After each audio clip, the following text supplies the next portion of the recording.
Hello, this is अभिषेक पारेख और आज हम ऐसे सेंसिटिव टॉपिक पे बात करने वाले हैं जो हमारे यहाँ एक घटना हुई। बॉलीवुड के अभिनेता सुशांत सिंह राजपूत ने आत्महत्या कर ली।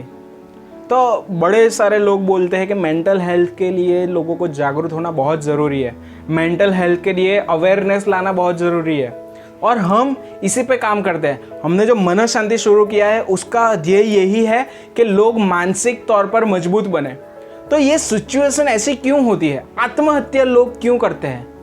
ये सिर्फ एक इंसान की बात नहीं है, ऐसे हमारे यहाँ देखे तो बहुत सारे लोग हैं। हमारे किसान भाई हैं जो थोड़े थोड़े दिनों में बहुत सारी ऐसी न्यूज़ आती रहती है कि इन्होंने आत्महत्या कर ली, इन्होंने ये कर लिया, ये ज़िंदगी से हार गया। तो ये ऐसा होता क्यों है? अच्छा खासा इंसान जो कितनी मेहनत करके कितना समय निकालता है और हमें पता होता है, हम मानते हैं कि जो मेहनत करता है ना वो कभी पीछे हटने की बात नहीं करता, जिसको मेहनत करना आता है। पर लास्ट में देखने जाए तो जो मेहनत ज़्यादा करता होता है वो ही ऐसे हार मान जाता है। तो ऐसा होता क्यों है? इसके लिए साइकोलॉजिकल देखें तो मैं उसका एक एग्जाम्पल आपको देना चाहूँगा। आज ऐसी सिचुएशन हुई है, उससे बड़ा ही रिलेट करता है ये एग्जाम्पल और बहुत ज़रूरी है। ये एग्जाम्पल को हर किसी को सुनाना बहुत ज़रूरी है। अगर ये चीज़ हर कोई समझ जाए, अगर ये जो समझ है वो हर कोई अपने जीवन में उतार ले, तो ऐसी चीज़ें 90% आपकी ज़िंदगी में नहीं घटेगी। उसके लिए एक स्टोरी है, बहुत ही ज़बरदस्त है और ये स्टोरी में समझने की बहुत ज़रूरी बात है। इसमें होता क्या है, एक बार एक सांप होता है और एक मेंढक होता है, दोनों मिलते हैं और बात करते हैं। वैसे तो मेंढक को सांप खा जाता है, पर ये स्टोरी है तो समझने की कोशिश करिएगा।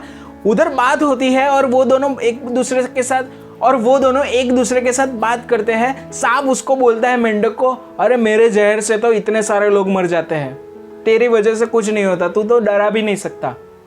पर वो समय पे मेंढक जो बोलता है, मेंढक थोड़ा चतुर होता है, उसका दिमाग अच्छा चलता है और वो बोलता है ऐसा नहीं है भाई, तू समझने की कोशिश कर, तेरे जहर से लोग नहीं मर रहे हैं, तेरे खौफ से, तेरे डर से लोग मर जाते हैं। सांप बोलता है ऐसा नहीं है, ऐसा नहीं हो सकता, इंसान को मेरे जहर से मारना काफ़ी है। तो मेंढक क्या बोलता है, चल एक प्रैक्टिकल करते हैं। तो उसके बाद वो लोग तैयारी करते हैं और नक्की करते हैं, उसके बाद डिसाइड करते हैं कि जब कोई एक इंसान आएगा तब काटेगा सांप, पर बाहर उसके नज़र में आएगा मेंढक कूद के आएगा और जैसे ही एक इंसान आता है सांप उसको काटता है और मेंढक कूद के उसके सामने आ जाता है। तो वो इंसान को ऐसा लगता है यार मेंढक ने मुझे किया, तो वो सीधा ऐसे हाथ मारता है, देख लेता है और निकल जाता है, उसको कुछ नहीं होता। वो सांप भी देख के चौंक जाता है कि यार ये क्या हो गया। उसके बाद दूसरा जो प्रैक्टिकल करना था उसमें एक दूसरा इंसान आता है और वो इंसान जब आता है तब काटता है मेंढक, पर बाहर आता है सांप। और ये देख के ही वो इंसान बैठ जाता है, गिर जाता है, अरे यार मेरे को सांप ने काट दिया, ये वो एकदम से डर जाता है और वो सच में उधर ही अपना दम तोड़ देता है। आपको शायद में समझ में आ रहा होगा कि ये स्टोरी में क्या कहना चाहता हूं मैं, ये स्टोरी क्या आपको समझाना चाहती है। ध्यान से देखें तो आपको पता चलेगा कि सांप और मेंढक की जो बातें हैं वो सही में हमारे शरीर पे इसी तरीके से असर करती है। यहाँ पे सिचुएशन असर नहीं करती है, पर सिचुएशन का जो डर है वही असर करता है। तो यही चीज़ हमारी लाइफ में भी होती है। आमतौर पर देखा गया है, बहुत बड़े रिसर्चों में देखा गया है कि इंसान जो होता है वो सुसाइड कब करता है, जब वो अपनी सिचुएशन, अपने आजू बाजू में जो चल रही है घटनाएं, उसको वो एक्सेप्ट नहीं कर पाता, उसको किस तरीके से टैकल करना है वो नहीं सोच पाता और यही डर की वजह से वो ऐसे स्टेप ले लेता है।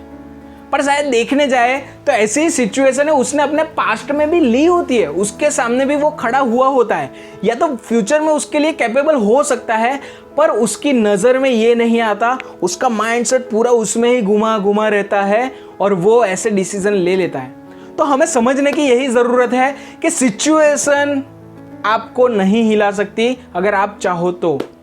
आप में इतनी काबिलियत है कि वो आप सिचुएशन को बदल सकते हो, सिचुएशन को एक लात मार के वो सिचुएशन के सामने खड़े रह सकते हो।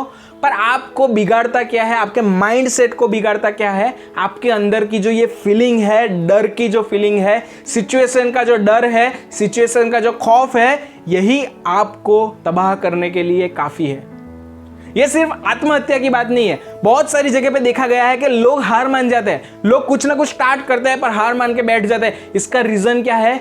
हमारे जो माइंड में हमारे जो इमोशन पैदा होते हैं हमारे माइंड की वजह से, वो इमोशन कुछ अलग हम पैदा कर देते हैं जो नेगेटिव होते हैं, आपके लिए नुकसानकारक होते हैं। तो अगर आप अपने इमोशन को कंट्रोल करना सीख जाओ तो सच बताइए आपकी जिंदगी में क्या क्या बदलाव आप ला सकते हो। तो यही सोच के मैंने ये प्लान किया है कि थोड़े ही समय में आपको कुछ ऐसी चीज़ दे, इमोशनल मास्टरी करके एक पूरी सीरीज में बनाने वाला हूँ।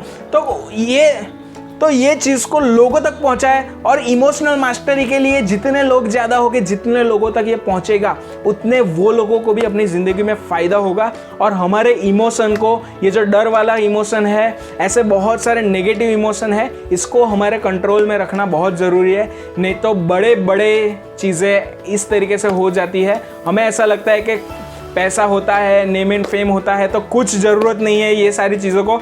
अरे आप गलत हो, और आज हमें ये साबिती भी मिली है कि ऐसी चीज़ें कुछ मैटर नहीं करती जब तक आपका माइंड सेट ना हो, अच्छे से सेट ना हो। तो मिलते हैं अगले वीडियो में थोड़े से ब्रेक के बाद। तब तक दीजिए अपने विचारों पर ध्यान और जानिए हमसे मन का विज्ञान।